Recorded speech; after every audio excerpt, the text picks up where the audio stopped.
नमस्कार दोस्तों, आप सभी का स्वागत है द न्यूज़ पंडित के इतिहास के पन्नों के एडिशन में। युद्ध, जब कभी हम ये शब्द सुनते हैं हमारे जहन में सबसे पहले दो युद्ध आते हैं, पहला विश्व युद्ध और दूसरा विश्व युद्ध। लेकिन आज की इस वीडियो में मैं आपको एक ऐसे युद्ध के बारे में बताऊंगा जिसका परिणाम केवल 38 मिनटों में आ गया। जी हाँ दोस्तों, केवल 38 मिनटों में ये पता लग गया कि किसकी जीत है और किसकी हार। ये कहानी की शुरुआत साल 1990 में ब्रिटेन और जर्मनी के बीच हेलिंगोलैंड और ज़ांज़ीबार समझौते से शुरू हुई थी।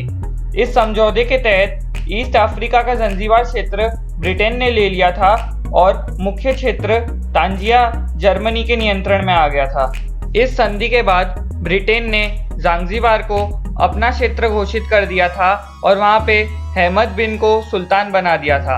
अहमद बिन पूर्ण रूप से ब्रिटेन समर्थक था, इसलिए वो ब्रिटेन क्राउन के अनुसार ही ज़ांज़ीबार में शासन करता था।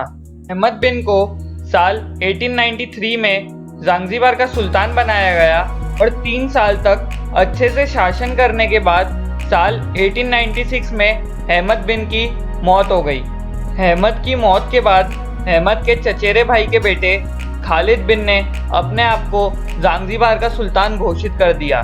खालिद के अचानक से सुल्तान बनने के कारण ब्रिटेन डिप्लोमेट्स नाखुश थे, क्योंकि खालिद ब्रिटेन विरोधी था और खालिद ज़ांज़ीबार को ब्रिटेन के कब्जे से आज़ाद करवाना चाहता था।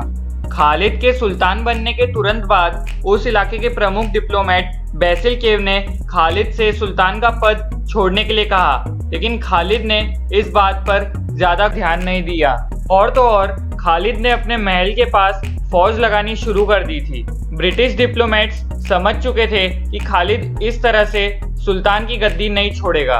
ब्रिटिश डिप्लोमेट्स को खालिद के ऊपर संदेह था कि उसने सुल्तान अहमद को जहर देकर मार दिया और खुद ने गद्दी हड़प ली। सुल्तान अहमद की मौत के बाद खालिद को ब्रिटिश अफसरों ने 2 दिन का समय दिया गद्दी छोड़ने के लिए, लेकिन खालिद नहीं माना और उसने 3000 सैनिकों की फौज के साथ महल की घेराबंदी कर वहीं पर ही डट गया। अब अंग्रेजों के सामने युद्ध के सिवा कोई दूसरा रास्ता नहीं था। जैसे ही खालिद को दी हुई 2 दिन की अवधि समाप्त हुई, ब्रिटिश नेवी के 2 जहाज HMS रैकून और HMS सेंट जॉर्ज ज़ांज़ीबार पहुंच गए। जैसे ही दोनों जहाज सुबह 9 बजे ज़ांज़ीबार पहुंचे, सैन्य कार्रवाई शुरू कर दी गई और देखते ही देखते अंग्रेजी तोपों और गनमैन्स ने ज़ांज़ीबार के किले को चारों तरफ से घेर लिया। इसके बाद भी खालिद महल और पद छोड़ने के लिए तैयार नहीं था। फिर क्या था? फिर शुरुआत हुई विश्व के सबसे छोटे युद्ध की। अंग्रेजी तोपों ने अपना मुख ज़ांज़ीबार के किले की ओर खोल दिया था और तोपों से गोले दागना शुरू कर दिया था। 40 मिनटों के भीतर महल की ईंटों से बनी दीवार धूल बन गई और ज़ांज़ीबार के 500 से अधिक सैनिक मारे गए। अब खालिद समझ चुका था कि उसकी हार तय है और समय रहते हुए वो महल के पीछे से भाग गया और ठीक 9:40 को अंग्रेजी सेना ने ज़ांज़ीबार किले पर कब्जा कर लिया। इसके बाद अंग्रेजी अफसरों ने अहमद बिन के बेटे अहमद बिन को ज़ांज़ीबार का सुल्तान बना दिया था। तो आज के लिए बस इतना ही। अगर आपको वीडियो अच्छी लगी हो तो इसे लाइक और शेयर करिए, अपने व्यूज़ कमेंट करके बताइए और द न्यूज़ पंडित चैनल को सब्सक्राइब कर दीजिए।